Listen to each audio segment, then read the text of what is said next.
Okay, good morning. Welcome to another session of oral argument with the 5th District Court of Appeal. As our Deputy Marshal Justine indicated, I'm Judge Lambert, so I'm going to be presiding today. Let me introduce the panel. To my right and your left is Judge Rand Wallace, and to my left and your right is Judge Jim Edwards. We're here for we have three cases. We appreciate the case on June 4 agreeing to come today so we can dispense with oral arguments all in one day this week. We have three cases, one criminal, two civil. Everybody gets 20 minutes. If you have any cell phone or electronic device on, please either put it in mute or turn it off so it doesn't go off and distract the attorneys when they're arguing here today. For the appellant, I will have a 5-minute default time for your rebuttal. If you would like to use a different amount of rebuttal or reserve a different amount of rebuttal time, let me know and I'll adjust the clock accordingly. You'll see when you get into your rebuttal time that there'll be a yellow light that'll go on. You can keep going or you can stop. Just let me know. I'll give you a heads up that if you are into your rebuttal time, so you can be more cognizant of what choice you want to make regarding the remaining time in your argument. Okay, that being said, our first case is 18-1103, Eric Gabriel FEBRESALICEA. Close. All right, I apologize if I mispronounced the name. Mr. Pennell, whenever you're ready, sir.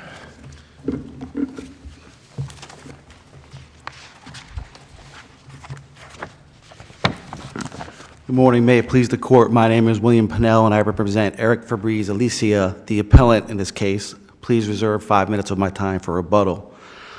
In this case, the appellant was found not guilty of the charge of DUI manslaughter, but guilty of the charge of vehicular homicide. Initially, it's our position that this court should reverse the trial court's decision to deny the judgment of acquittal on the charge of vehicular homicide because the state presented insufficient evidence that the appellant intentionally, knowingly, and purposely drove in a reckless manner at the time of the traffic crash in this case. This court and other courts around the state have consistently held that vehicular homicide cannot be proven without the state also proving the elements of reckless driving, which requires the state to prove a willful or wanton disregard for the safety of persons or property. And willful means intentional, knowing, and purposeful, and wanton means with conscious and intentional indifference to the consequences of the conduct of the defendant. So you think that at best there's careless driving by your client prior to the accident that resulted in the death? I do, Your Honor, and the cases from around the state, and including more specifically the Smith case from the 2nd DCA, has held that Florida courts have repeatedly held that evidence that defendant merely violated a traffic law, failed to observe pedestrians, or lost control of a vehicle is insufficient to support a reckless driving conviction. It's our position that this is most consistent with a situation where the defendant lost control of the vehicle, and that does not support reckless driving. Where does the line get crossed from careless to reckless driving in your view? Your Honor, it's certainly a fact-specific inquiry, and I think if the defendant has knowledge and is engaged in erratic driving, speeding, weaving in and out of traffic, that would certainly meet the requirements. But where the defendant simply loses control and hits a curb and then that results in a crash, I don't think it meets the requirements under the case law. Most of the cases that you rely on, it almost seems like there was a single departure from careful driving, if you will. You know, somebody loses control, goes on the sidewalk, Berube, I think it is. People are yelling and screaming at him after he stopped at a green light on a 50-mile-an-hour road with a dump truck behind him, and he suddenly turns left in front of everybody. Sure. Here we have a driver who's reported to be going down a 3-lane road, Highway 436, from the center lane, going all the way to the median, bumping the median, not even coming close, but bumping into it 3 times, and weaving all the way off the right lane at least twice. I think that's what the evidence was. passing people in the right turn only lane, not once but twice, all this while he's sleep deprived and has some kind of drugs on board, whether he's impaired and the jury found not guilty of DUI manslaughter. But, I mean, this is not somebody who, drops his coffee on the floor and look for it and hits somebody. This is somebody who's being observed driving very erratically, even though not speeding, but driving very erratically down the road. I mean, how is that not rise to recklessness? I think it doesn't rise to recklessness in this case because the state's two main witnesses testified. Testimony establishes doesn't meet that standard. Specifically, Patrick Maldonado, the former mechanic who was following the appellant in this case, indicated that based on his knowledge of cars and his observations of the defendant, it appeared that the defendant was having problems with the vehicle's alignment, but was making appropriate attempts to control the vehicle. And the defendant also, prior to engaging in a collision with the deceased, attempted to hit his brakes. And so I agree with the court that there's multiple weavings, but it appears to be all the result of or at least arguably all the result of this potential problem with the vehicle's alignment. Was there evidence presented that he had a bad alignment?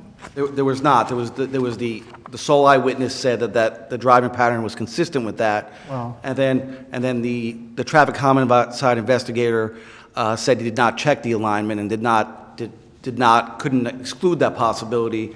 And he also said, Corporal Ramirez said that based on his review and conclusions as to how the crash occurred, he did not believe it was reckless driving. Right, but he wasn't making the decision, the jury was. Of course not. Right. Was the passing of the cars, the stopped cars in the right-hand lane, was that evidence of improper alignment? No, I don't believe so. I just believe that shows that he was trying to control the vehicle and could control the vehicle when he was able to. Well, why did he need to pass the cars that were stopped in the right-hand lane? I don't know the answer why. I just think he changed lanes. So I don't know the answer to that. It's our position that it's definitely case and fact specific, and we think our case is most analogous to the Smith case from the second DCA. And we'd ask the court to rely on that case to find that the trial court failed or made an error in refusing to grant a judgment of acquittal. The taking of the medication, the 2 hours of sleep before, I think it was 2 hours of sleep, is that right?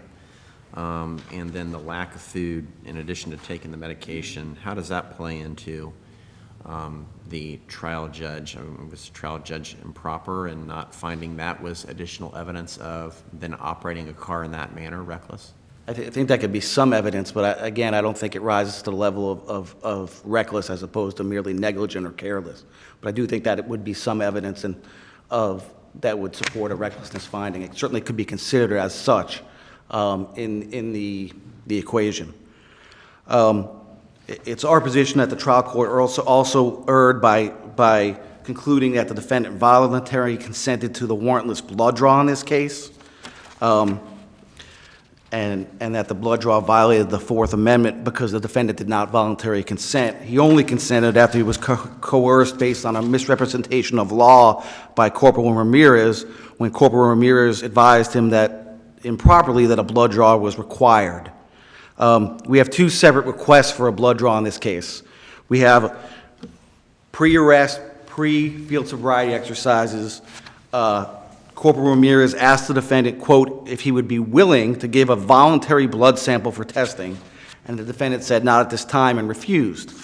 The language willing and voluntary makes it clear that it's completely voluntary, there's no adverse consequence, and there's no indication it's required by law at that time. So clearly if he would have said yes at that point, it would have been admissible.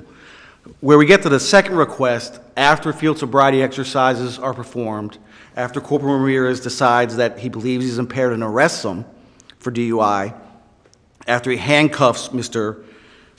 Alicia, then he asks or explains to Mr. Alicia, now a blood draw is required because there's a fatality, and would you like to provide consent for the blood draw? At that time, the defendant agrees to give his blood. And that's the statute. The statute after there's a fatality, 316/1933. Correct. Says shall require, correct? Right. Law enforcement shall require the person driving the motor vehicle to submit to the test of a person's blood. Of course. And this court in Lyles says, in the Lyles case, said that post-McNeely, the U.S. Supreme Court's decision in 2013, and we have a 2015 crash here, post-McNeely, that statute has to be read that requiring a warrant. So Corporal Ramirez, when he told him the blood draw was required, did not have a warrant.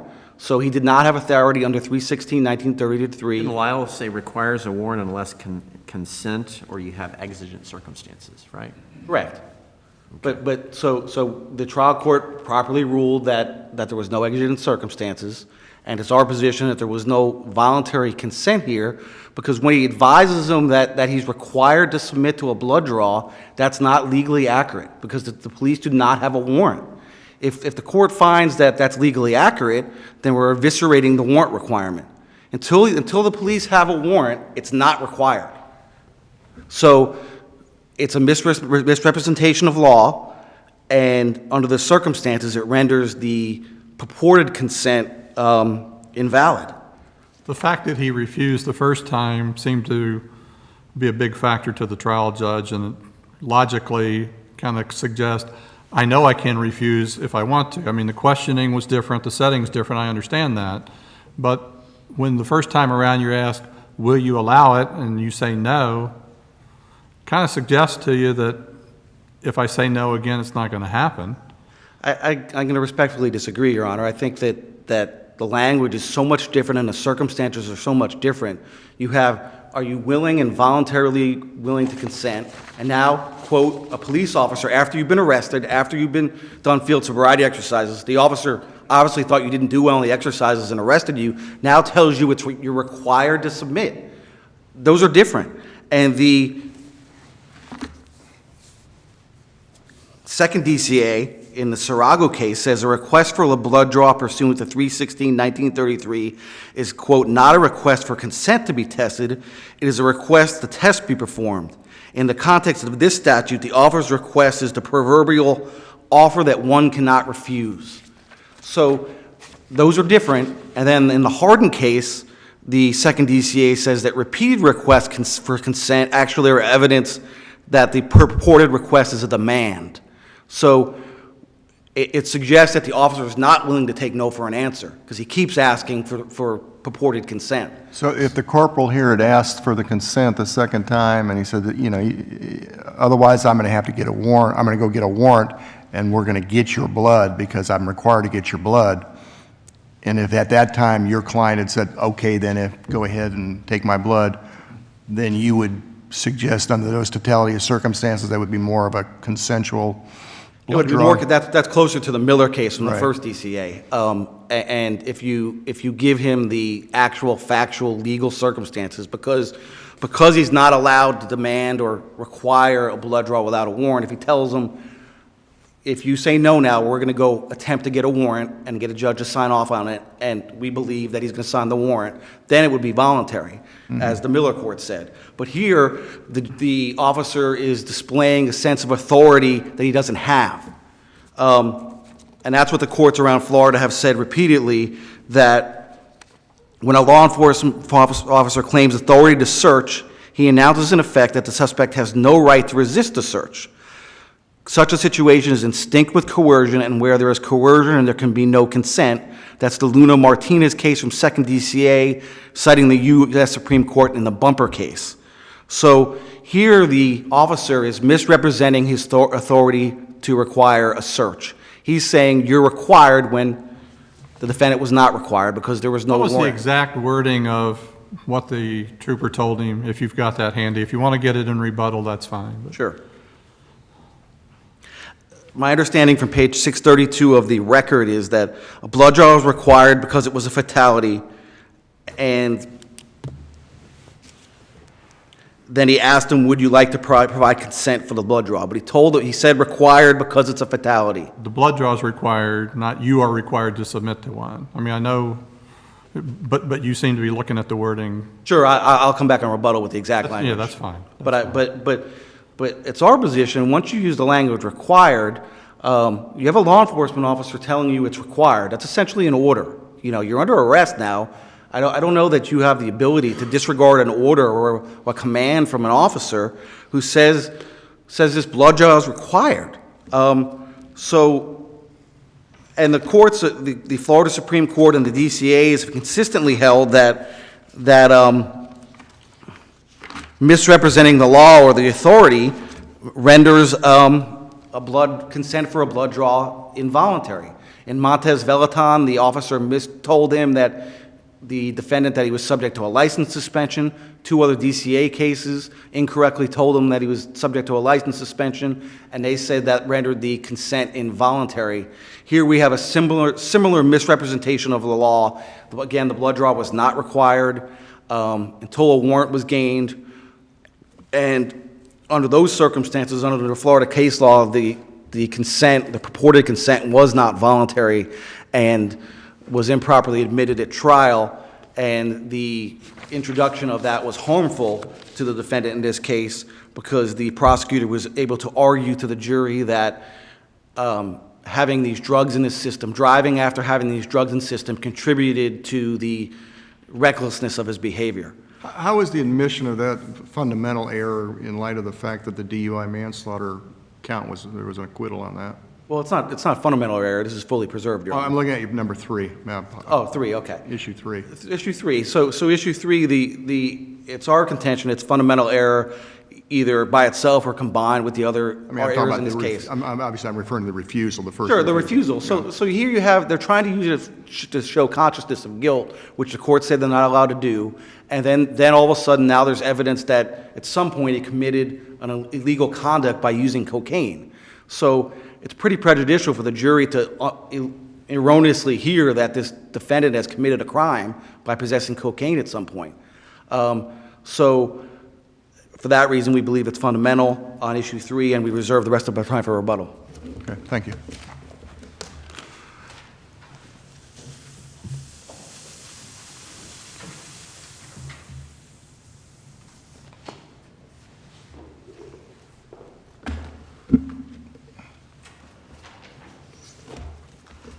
Okay, whenever you're ready. Good morning, Your Honor. Honors. Andrea Totten on behalf of the state. I'd like to start by addressing issue 1, the reckless driving, specifically the willful or wantonness of the defendant's driving pattern in this case. The testimony from Mr. Maldonado was that he was stopped at a light at 436 on Old Cheney Road behind the defendant. When the light changed, turned green, the defendant did not proceed forward. Mr. Maldonado honked at him. The defendant, after a moment, then proceeded on. At that point, as was discussed previously, the defendant proceeded to weave back and forth across 3 lanes of traffic. I believe it was 3 times to the left and twice to the right, or perhaps vice versa, but actually striking the center median, crossing all the way across 3 lanes, hitting the grass on the right side, back again, back again. As they approach Bennett, as Mr. Maldonado testified, there's vehicles stopped at the light in all 3 of the lanes, creating what he described as a wall of traffic.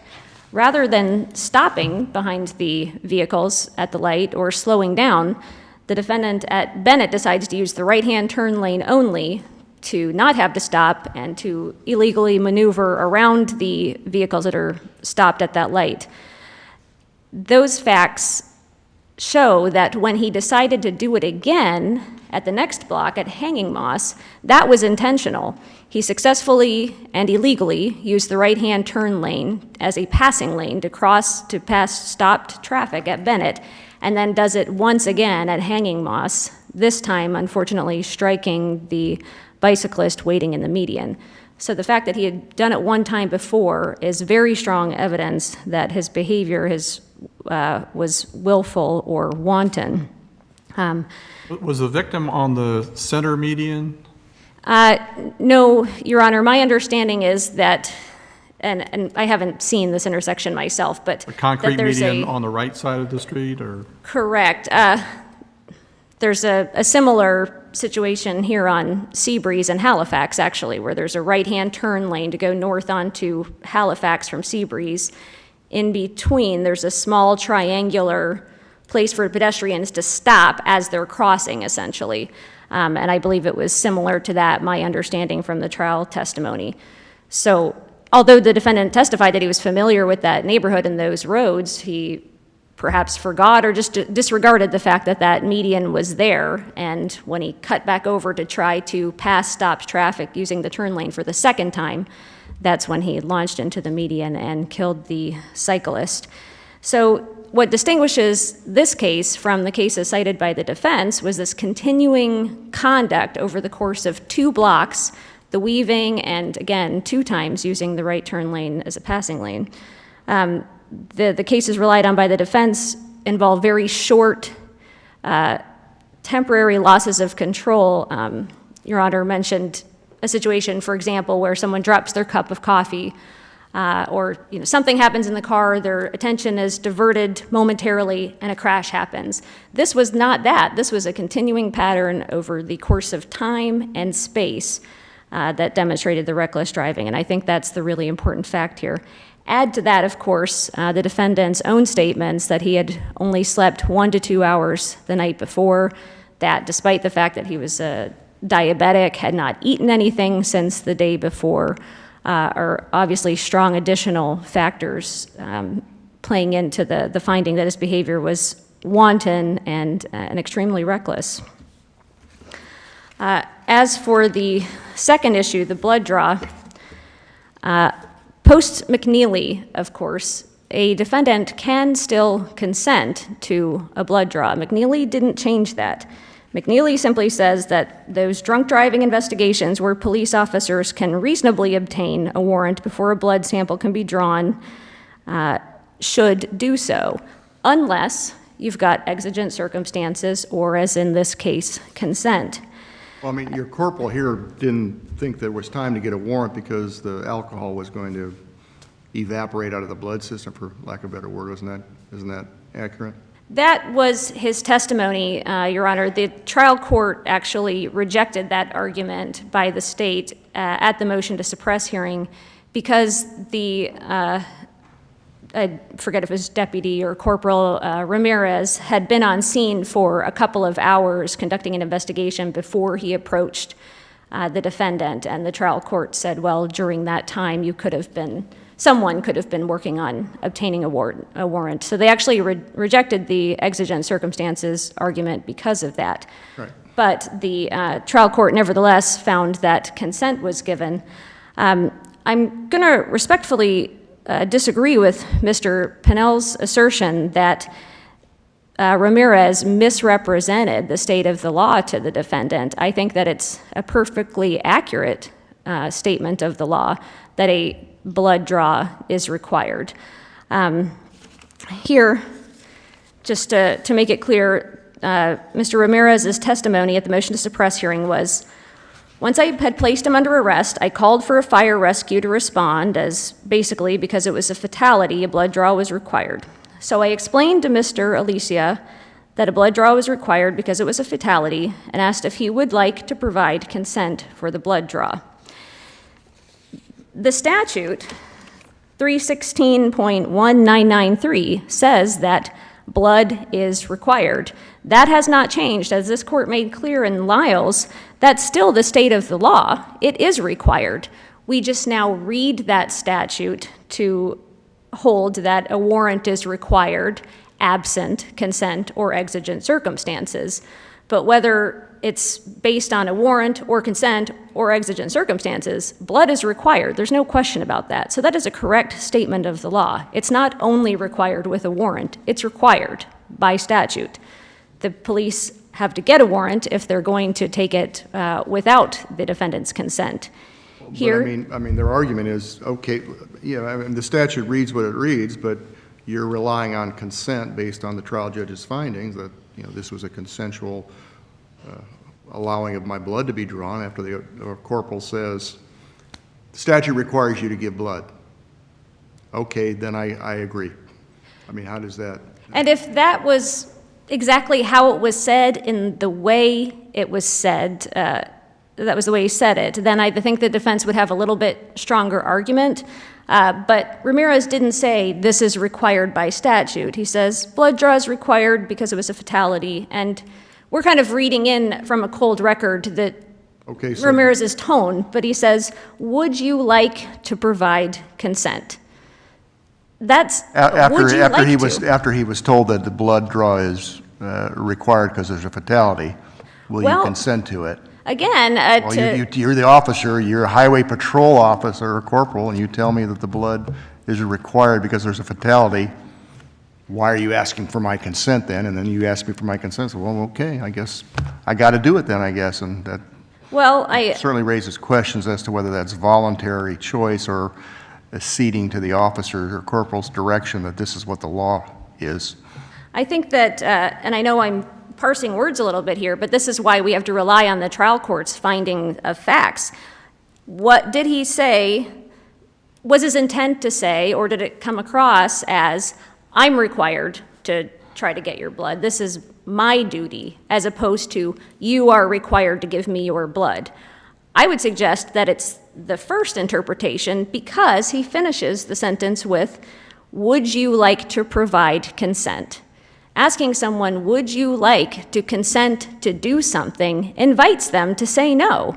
He didn't follow up with, and by the way, if you don't, we're going to take your license, or we're going to hold you down and take the blood anyways with a warrant. Would you like to provide consent?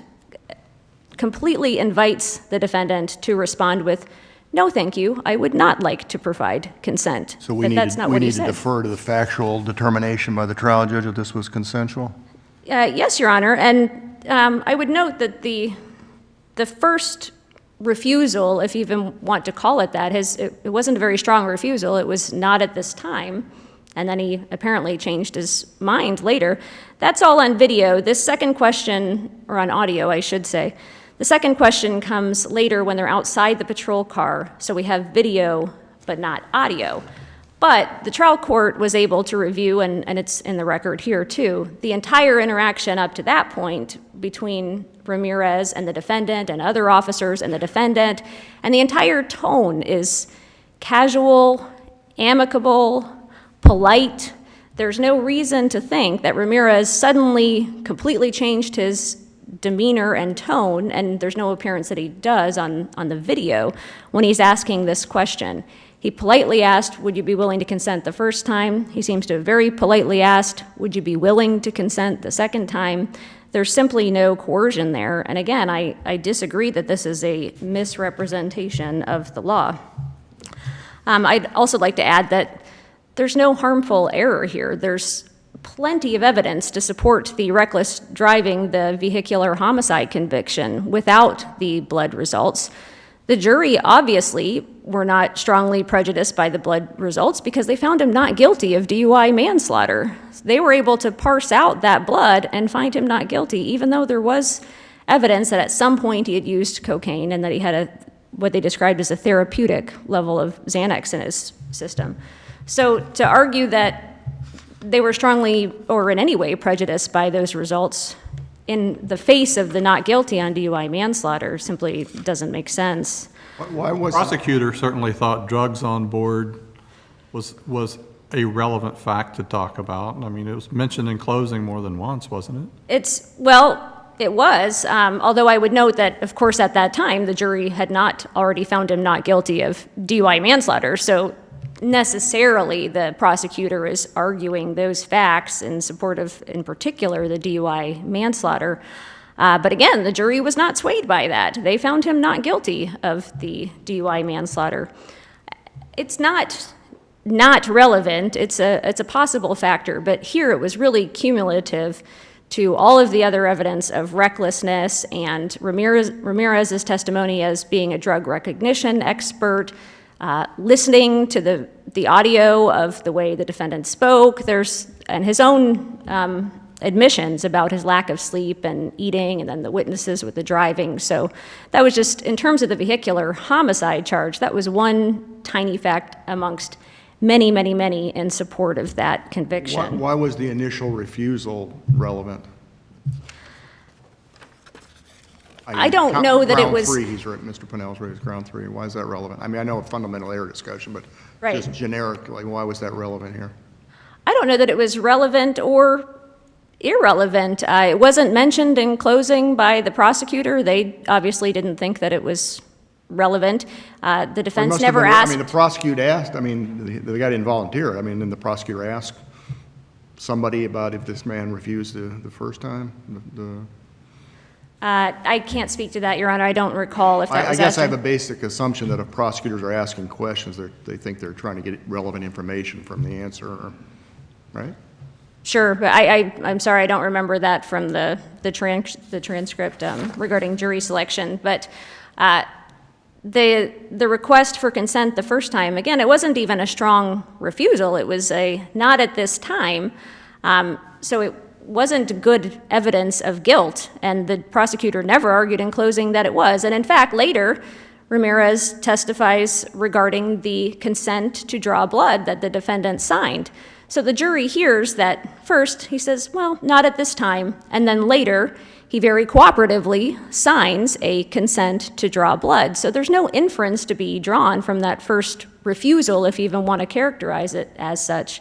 And again, the state never mentioned it in closing. There's no reason to believe that this is such serious error as to vitiate the entire trial and require a new trial in this case. If Your Honors have no further questions, I will rest on my brief. Okay, Thank thank you, you. counsel.